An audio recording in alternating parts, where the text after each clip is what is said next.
갈릴리 나사렛으로부터 와서 요단강에서 요한에게 세례를 받으시고 또 물에서 올라오실새 하늘이 갈라짐과 성령이 비둘기같이 자기에게 내려오심을 보시더니 하늘로부터 소리가 나기를 너는 내 사랑하는 아들이라 내가 너를 기뻐하노라 하시니라. 아멘. 우리가 믿는 하나님은 삼위일체 하나님입니다.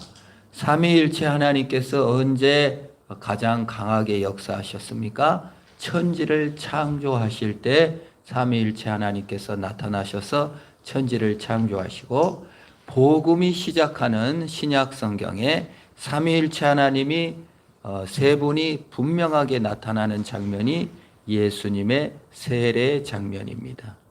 이걸로 보아 하나님께서는 천지 창조하는 그 시간과 예수님이 세례를 받으시고 복음을 시작하는 사건이 두 개다. 창조적 권능이요 온 우주적 권능이 나타나는 시간으로 삼으셨다는 겁니다.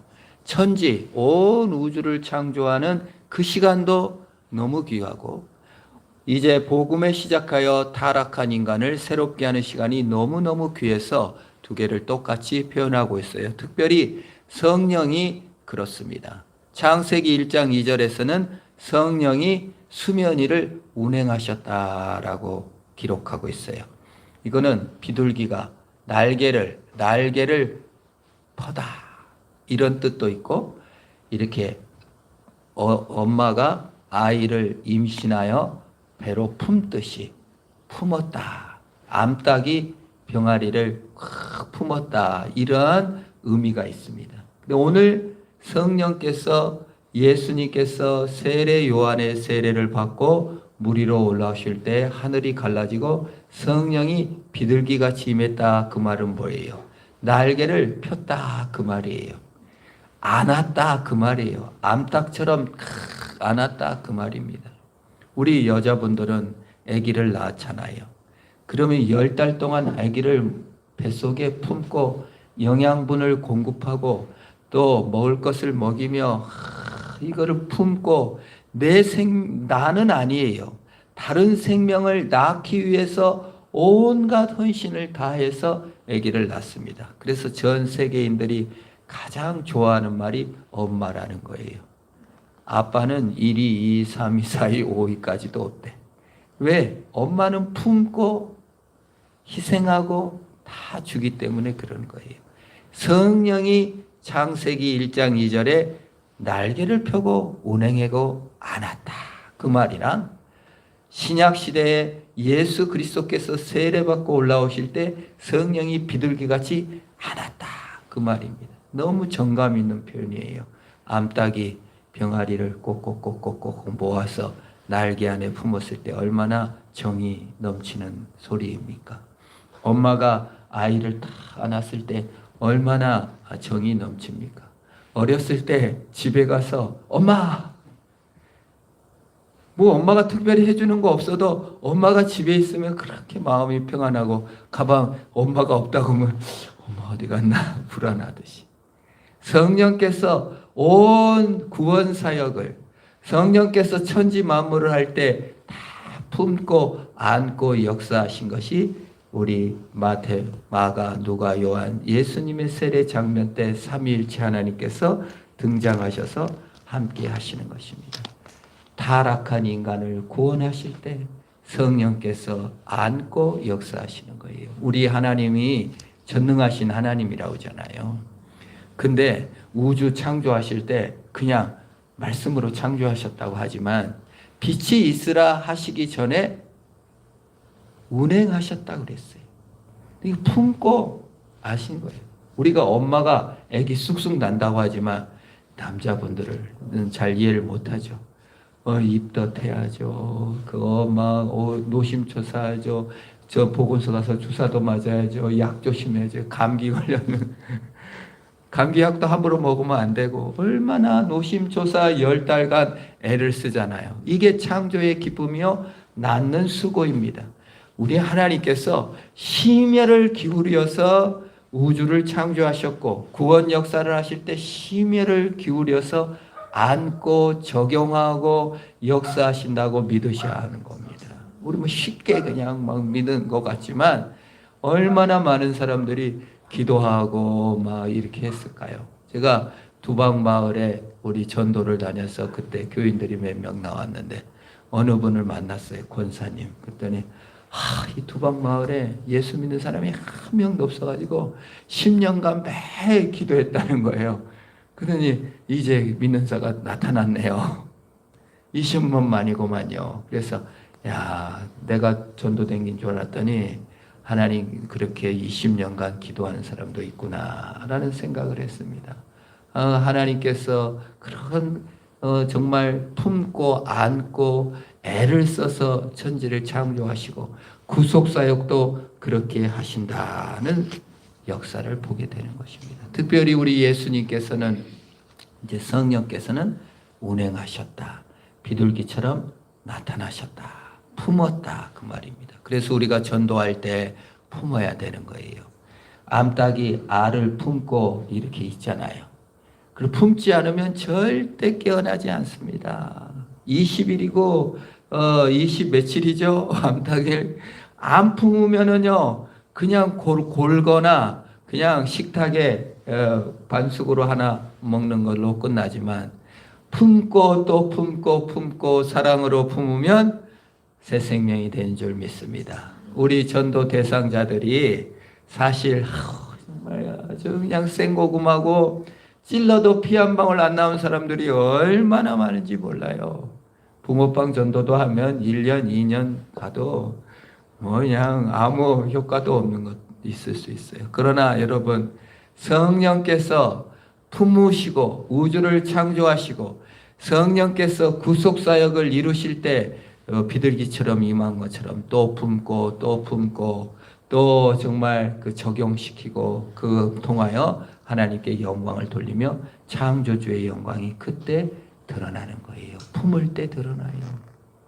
우리 자녀들도 품을 때 영광이 드러난 줄 믿습니다. 그냥 막 내치려고 하고 똑바로 하려고 하고 그냥 바르게가 아니라 품는 역사.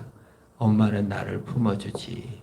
성령 그런 은혜로 엄마 품을 그리워하듯이 우리가 품고 사랑하는 역사가 구속의 역사인 줄 믿습니다. 성부 하나님께서는 그러면 어떻게 나타나셨나? 오늘 성부 하나님은 이는 내 사랑하는 아들이요 내 기뻐하는 자다라는 것이에요. 그러니까 엄마의 사랑이 이타적이기 때문에 아름다운 거예요. 만약에 엄마가 넌 맨날 자식을 갖다 놓고 아이고 너는 이렇게 커서 엄마 봉양해야 돼. 너 엄마한테 태어났으니까 엄마한테 효도해야 돼. 넌 쓸모있는 아들이 돼야 돼. 맨날 이러면 뭐예요? 아들을 낳은 이유가 내 필요 때문에 아들을 낳은 거가 되잖아요. 그런 말을 하면 안 되잖아요. 그러면 자꾸 쓸모에 따라서 평가하는 것이 되는 것이죠. 오늘 성부 하나님께서 성자 예수님께 이는 내 사랑하는 아들이요 내 기뻐하는 자다. 그 말은 뭡니까? 너 성자 예수가 너 너무 쓸모 있구나. 넌 나중에 큰일 해야지. 너 나중에 높이 돼야지. 이런 얘기가 아니라 성부 하나님께서 성자 예수를 이타적으로 완전히 그 존재 자체를 사랑했다. 그 말이에요. 우리가 예수 믿는 거 그거 산다는 게 뭐예요? 우리 자식들을 있는 그대로 이뻐해주고 남편이 쓸모가 있고 남편이 유용해가지고 정말 그래서 좋다가 아니라 남편 그 자체를 좋아하고 아내 그 자체를 좋아해야 될 줄 믿습니다. 어저께 우리 시골에 가서 어머니를 도와서 이것저것 하는데 계속 저 옆에 와가지고 야, 네 아빠가 있을 땐 몰랐는데 가니까 왜 이렇게 아쉽냐. 뭐 사오라고 하면 당장 사오고 뭐 갔다 오라면 막 엄청 그런 건 너무 잘했는데 이거 아버지 계셨을 때는 불평이 많았거든요. 이것도 부족하다 저것도 부족하다 저것도 부족하다. 돌아가시고 나가지고 이번에 갔더니 뭐 또 필요한데, 뭐 또 필요한데, 그래서 이제 읍에 몇 번 왔다 갔다 하면서 제가 사다 드렸는데, 너무 아쉽다. 너희 아빠가 그건 잘했는데, 너무 아쉽네. 그 필요성, 인간이라는 존재는 필요성 때문에 사랑하고, 또 이유가 있어서 나한테 도움이 되니까 좋아하는 것에 너무 익숙합니다. 심지어 자녀를 볼 때도, 교회를 볼 때도, 이 타인을 볼 때도 항상 쓸모 있나 없나, 나한테 유리한가 안 유리한가를 보는 것이 우리 인간입니다. 그것이 세상의 법칙이고 세상의 일입니다. 누가 잘하고 누가 더 필요 있고 누가 더 쓸모 있나. 근데 구속은 신앙은 뭡니까? 우리를 누가 더 쓸모 있는가 예수님께서 딱 보시고, 아이고 저기 아주 돈도 잘 벌고 헌금도 잘할 것 같구만, 예수 믿게 하실까요? 아니다 그 말이. 이 구속의 시작, 구원 역사의 시작은 성부 하나님이 이는 내 사랑하는 아들이고 기뻐하는 자다, 쓸모가 있어서 훌륭한 일을 해가지고 그래서 사랑하고 그래서 기뻐하는 것이 아니라 이타적으로 존재 자체를 기뻐해주고 존재 그 자체를 사랑했다 그 말입니다. 이게 구원이에요. 우리 예수님께서 내가 쓸모가 있기 때문에, 내가 이 일을 많이 했기 때문에, 내가 잘생겼으니까, 내가 헌신을 잘하니까 사랑하신 게 아니고, 있는 그 자체를 사랑하시고 기뻐해 주셨다는 것이 복음인 줄 믿습니다. 근데 이 죄인된 나를 그대로 사랑해 주셨어요. 그래서 우리가 예수님 앞에 느끼는 거는, 내가 죄인이고 부족하고 정말 죽어 마땅한데 하나님이 날 사랑하시고 있는 자체를 기뻐해 주셨구나. 이걸 복음의 깨달음이라 그래요. 근데 착한 사람, 배려심 많은 사람 예수 믿기가 힘들어요. 착하기 때문에 그래요. 배려심이 많기 때문에 그래요. 그런데요, 여기서 중요한 게 있습니다. 하나님이 성부 하나님이 성자 예수를 이타적으로 사랑하시고 이타적으로 기뻐하셨어요. 근데 착한 사람 보면요, 배려심이 많은 사람, 남한테 이용당하는 사람 있잖아요. 그 사람한테 이제 물어보면 자기는 피해자야. 남한테 이용당했으니까 착해갖고. 근데 속으로 왜 그런 행동을 했습니까? 왜 배려했습니까? 하면 뭐라고 대답을 할까요? 나 거절을 못해가지고 내 마음이 불편해. 부탁을 들어준 이유가 뭐예요? 나 때문에 부탁을 들어줘요. 내 중심의 부탁이에요. 내가 두려웠거나 날 사랑 못 받을까 봐 내가 부탁 안 해주면 또 날 미워할 거 아니야. 그러니까 내 중심적으로 배려하고 내 중심적으로 착하게 해요. 그렇게 착하게 안 하면 나를 미워하거나 또는 내 성격상 불편해갖고 내가 불편해서 착하게 하거나 내가 불편해서 배려한 사람이 대부분이에요. 만나보면 그래요. 착하다고 하는데 만나보면 착해요. 근데 내 성품이 그렇고 내 편하게 내 나 중심에서 그래요. 근데 진짜 그 사람을 정말 도와주려고 그 사람의 형편 때문에 타인 중심으로 착한 게 아니고 내 중심으로 착해요. 거의 99.99%가 그래요. 이게 세상이에요. 나 편하자고 할 때가 너무 많다 그 말이에요. 남을 사랑할 때도, 남에게 착할 때도, 남에게 배려할 때도 나 편하려고 그러는 거예요. 내가 남을 오히려 이용하는 측면이 더 많다 그래요.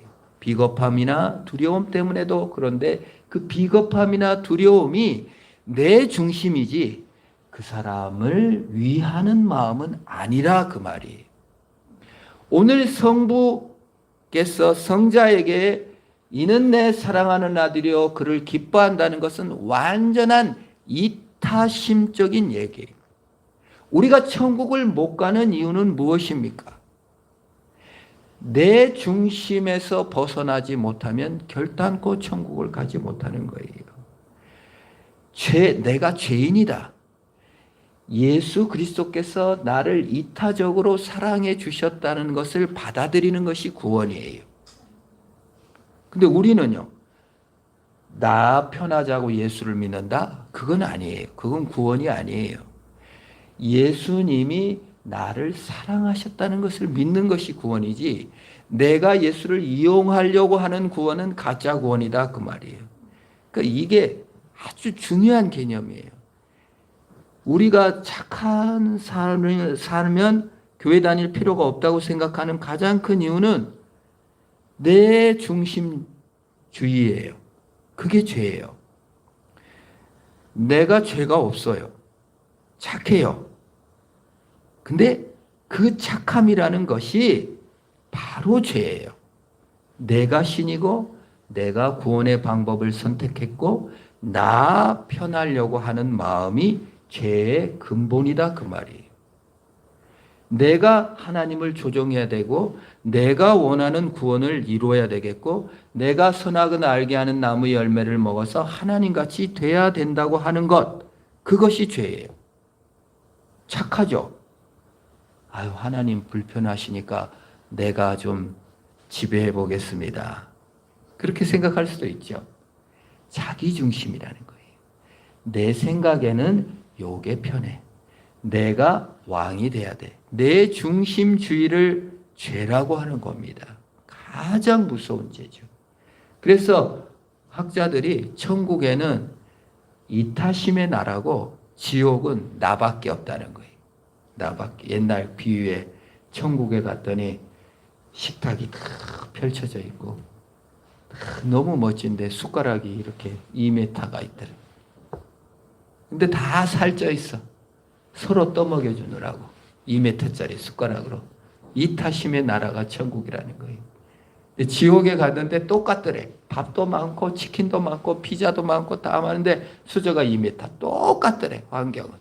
근데 다 말라 비틀어져 있고 다 피골이 삼접해서 막 뼈만 남았대. 왜 그런가 했더니 서로 다 나만 먹으려고 2m로 밥을 먹고 퍼먹지. 저때 그냥은 못 먹고 숟가락으로만 먹어야 돼. 비유지만 정말 적절한 비유입니다. 내 중심의 나라, 내가 착하게 살았고 내가 배려했고 내 편리 때문에, 나 때문에 배려했고 나 때문에 착한 일을 했고 내 편하자고 이 신앙생활을 했고 나를 돕기 위해서 착한 일을 했다. 그건 조금도 착한 일이 아니에요. 나 편하자고 남 배려한 것은 남을 배려한 게 아니에요. 이기심이에요. 성경은 그걸 말하고 있습니다. 진짜 착한 일이라는 것은 그 사람을 위해서 뭘 했냐 안 했냐가 중요하다는 거예요. 정말 배려를 했다, 그 말은 뭐예요? 날 위해서 배려했다면 그건 배려도 아니다는 겁니다. 오히려 남을 이용했다는 거예요. 성경이 그걸 얘기하고 있는 것입니다. 성도가 되고 예수 믿는다는 것은 뭐예요? 다른 사람을 칭찬했어. 영화롭게 하는데 내가 나 칭찬하는 사람이야. 나 이롭게 하려고 칭찬했다면 그것도 칭찬은 아니죠. 그래서 예수 그리스도께서, 예수님이, 성부께서 성자를 이는 내 사랑하는 자요 내 기뻐하는 자라는 건 완전한 이타심을 이해하는, 이타적으로 그 말을 하는 거예요. 우리가 일할 때도 그래요. 이거 돈 벌려고 일하면요 일을 못합니다. 재미가 없어요. 우리가 제가 대학 때 클래식의 이해라는 과목을 들었는데 모차르트, 뭐 비발디, 막 바이올린 연주, 귀가 아파 죽겠어요. 학점 달라고 막 이 선율 교양 과목 학점 하나 달라고 얼마나 듣기가 싫어온지 낑낑대는 소리, 발린 소리만 들어도 신경질이 나는데 그래도 그 학점 달라고 들었어요. 근데 나중에 보니까 이런 선율이 참 좋다. 이건 아직도 잘 이해를 못하는 부분이죠. 근데 내 목적이 뭐예요? 그 음악을 듣는 이유가, 그 과목을 들은 이유가 음악이 좋아서, 음악이 즐거워서가 아니죠. 학점 따서 좀 성공해볼까 하려는 마음이죠.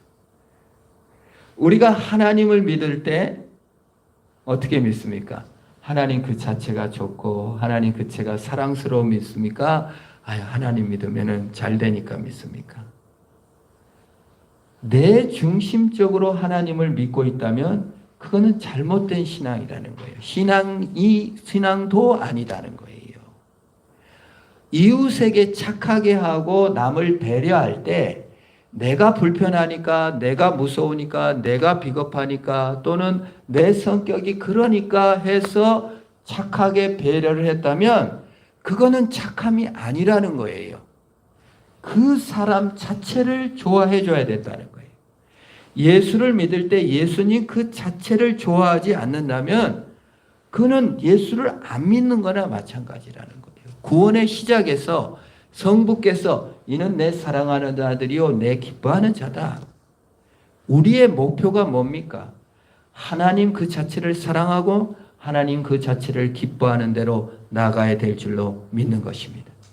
이게 없다면 복음도 구원도 없다는 거예요. 복음의 최종 목표가 뭡니까?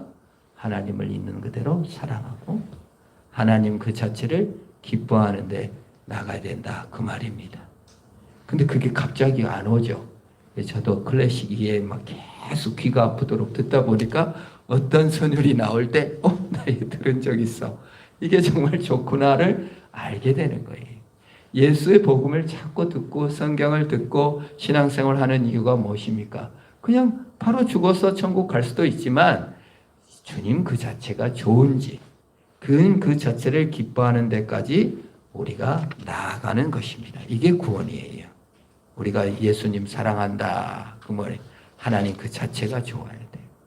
내 아내는요 일을 잘해요. 이번에도 일 가 고추 심고 땅콩 심고 또 뭐 고구마도 심고 왔어요. 네, 나는 몸이 별로 안 피곤해. 그래서 이제 난 별로 안 피곤하더니 아내가 내가 다 했으니까 그렇지. 근데 자기는 농사를 너무 즐겁다는 거예요. 재밌어 해요.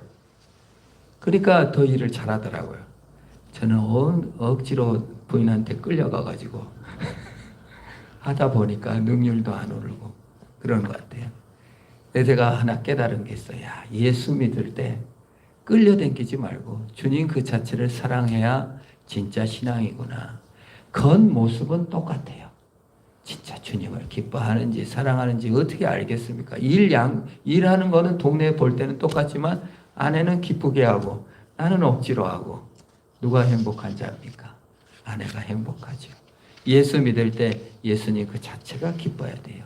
예수님 그 자체가 사랑해야 돼요. 이게 복음의 시작이에요. 우리가 성령께서는 운행하시고 안고 성부께서는 있는 그 자체를 사랑하시고 기뻐하시고 우리의 미래죠. 우리 하늘나라 가서 하나님 그 자체가 좋아야 돼요. 하나님 그 자체가 기뻐야 돼요. 그게 완전한 완성이에요. 그게 세례 때 이루어진 내용입니다. 이게 성령의 길을 우리가 걸어가는 거예요. 엄마들이 그 길을 걷죠. 자식들. 그러니까 배려도 마찬가지예요. 자식이 원하는 거 다 들어주는 게 배려가 아닙니다. 자식이 싫어할까? 엄마가 미워하지 않을까? 단호하게 끊고 그 배려가 나를 중심이 아니고 그 사람이 진짜 자식을 원한다면 이건 안 돼! 라고 말할 수 있는 거죠. 우리가 예수를 믿고 말도 못하고 늘 끌려다니고 배려하고 살다가 예수 믿고 나서 하나님 사랑 있으니까 저 사람을 위해서는 이거는 아니다라고 말할 수 있는 것도 신앙의 모습인 거예요. 예수 믿고 착해진다는 게 수동적으로 질질 끌려다닌다는 게 아닌 거예요. 그 사람은 진정으로 이해하는 길을 가는 겁니다. 마지막으로 예수님은 어떠셨습니까? 예수님은 세례를 받았어요. 천지 만물을 창조하신 여호와 하나님께서 사람이 되어 어떻게 하셨습니까? 세례를 받으신 거예요. 죄인이 된 것이죠. 예. 다 우리 인간은 죄인을 인정하기가 너무 싫어합니다. 아담은 여자 때문에 죄졌어요. 여자는 뱀 때문에 죄졌어요. 뱀만 벌받을 각오가 돼 있어. 유구무원. 사람은 벌받을 준비도 안 돼 있고 죄인인 것을 인정도 안 하고 책임 전가하기가 급급한 것이 우리 인간입니다. 남을 위해서가 아니라 내 뿌듯함을 위해서, 내 존재 증명을 위해서 죄를 부인하기가 쉬운데 예수님께서는 죄를 부인한 정도가 아니라 죄를 시인한 정도가 아니라 죄가 없으신데 죄인이 돼갖고 회개의 세례를 전하는 세례 요한한테 가갖고 죄인이 된 거예요. 아주 낮아져서 나는 죄인이 돼버린 거예요. 이게 예수 그리스도께서 하신 일이다. 대신 벌을 받았다. 그 말입니다. 어느 책을 읽는데 미국의 어느 여자 직원이 이렇게 뭐 큰 실수를 해가지고 회사에 손실을 많이 끼친 거예요. 근데 부장이 이렇게 자기가 했다고 해갖고 안 잘린 거예요. 너무 이제 미안해가지고 이제 뭐 회사 생활 하다가 이렇게 만났어요. 아니 부장님, 아니 어떻게 이게 전부 다 내가 이거 실수해가지고 손실을 겪고 내가 잘려야 되고 내가 다 토해야 되는데 그 부장님이 그렇게 얘기를 하셔가지고 어떻게 그러셨냐고 그랬더니 그 부장이 내가 교회를 최근에 나갔는데 아니 목사 예수님께서 대신 죽으셨다. 그래서 사실 그 내 부서에 있던 일 내일로 내가 했다고 하는 것이 내가 감당하기가 쉬워서 나도 예수님처럼 이렇게 내가 한번 대신 해야 되겠다라고 생각해서 그렇게 했다고 하니까 그 여자가 너무 감동을 받고 어느 교회 다니세요? 그래가지고 교회에 나왔다. 참 그런 얘기를 들은 적이 있습니다. 그래서 직접 그 실화라고 썼더라고요. 우리 성령 하나님께서 알을 품듯이 품는 사랑. 성부 하나님께서 있는 그 자체를 사랑하시고 기뻐하시는 모습. 성자 예수 그리스도께서 대신 죄인이 되어서 죽어주고 낮아지고 버림받고 죄인이 되신 모습. 우리 완전한 성삼위 하나님 일체가 나타나는 영광입니다. 그 영광을 알아보고 그 권능을 알아보고 하나님께 찬양하고 기도하고 신앙생활하는 것이 신앙의 기쁨인 줄 믿습니다. 오겐키 데스카라는 영화가 있어요. 일본 영화인데 보신 분들이 많으리라고 믿습니다. 아주 많이 봤다 하더라고요. 그 내용이 뭐예요? 학창시절에 남자가 죽도록 사랑해갖고 도서관에 빌린 책 전부 다 그 뒤에다가 그 여자 그림을 넣어가지고 대출한 거 다 꽂아놨고. 근데 몇십 년 후에 거기 이제 그 자기가 빌려본 책을 보니까 수백 권의 그 자기 그 남자가 자기를 사랑하는 흔적들 온갖 곳에 자기 그렇게 사랑해 준 거를 모르는 거예요. 그 남자 죽었어. 그래서 눈산에 막 가서 오겐키 데스카를 외치면서 너무 서러워하는 걸 너무 그 재밌는 영화인데 아무튼 너무 안타깝더라고요. 그래서 제가 그때 하나 깨달았어요. 야, 우리 하나님께서 천지 창조를 하는 그 기쁨으로 그 능력으로 구속사를 이루시고 성부, 성자, 성령께서 나타나셔서 죄인들을 이토록 사랑하시고 아끼시고 또 사랑하고 또 품고 또 사랑하고 또 사랑했는데 나는 몰라봐. 참 너무 안타까운 일이다. 우리 예수님께서 우리를 품으시고 우리 성령께서 우리를 품으시고 예수님이 대신 죽어주시고 성부께서 사랑하시고 기뻐하시는 우리 자신들이 하나님 사랑 알아보고 그분을 찬양하고 기뻐하는 것보다 더 아름다운 순간이 없으리라 믿습니다. 우리가 예배드리고 찬송드리고 기도하고 참 식장생활 할 때도 문득 이거 어떻게 해야 되겠습니까? 하나님께 아뢰고 하는 것들이 하나님을 반응하는 순간 몰라봤다가 나중에 눈 속에서 외치지 말고 매일매일 하나님 나를 사랑하시죠. 하나님 나를 기뻐하시죠. 나도 한 번 더 품겠습니다. 나도 한번 대속의 그 죽음을 감당하며 타인을 위해서 말도 해주고 이런 길을 걷겠습니다. 믿음으로 승리하는 저와 여러분 되기를 축원합니다. 기도하겠습니다. 하나님 아버지 감사합니다. 창조의 권능으로 구속의 능력을 베푸신 것을 감사합니다. 성령 하나님께서 우리를 안으시고 품으신 것을 감사합니다. 나같이 참 싹이 없이 내가 과연 예수 믿을까? 나 같은 죄인을 불러주시고 품어주시는 은혜를 감사합니다. 나 같은 죄인을 사랑하시고 기뻐하신 것을 감사합니다. 나 같은 죄인을 위해서 대신 죽어주신 사랑에 감사합니다. 이 구속의 영광을 깨닫고 주님 찬양하며 기뻐하며 신앙으로 승리케 하옵소서. 예수님의 이름으로 기도합니다. 아멘. 주님 가르친 기도합니다. 하늘에 계신 우리 아버지, 아버지의 이름을 거룩하게 하시며 아버지 나라가 오게 하시며 아버지 뜻이 하늘에서 같이 땅에서도 이루어지게 하소서. 오늘 우리에게 일용할 양식을 주시고 우리가 우리에게 잘못한 사람을 용서해 준 것 같이 우리 죄를 용서해 주시고 우리를 시험에 빠지지 않게 하시고 악에서 구하소서. 나라와 권능과 영광이 영원히 아버지의 것입니다. 아멘.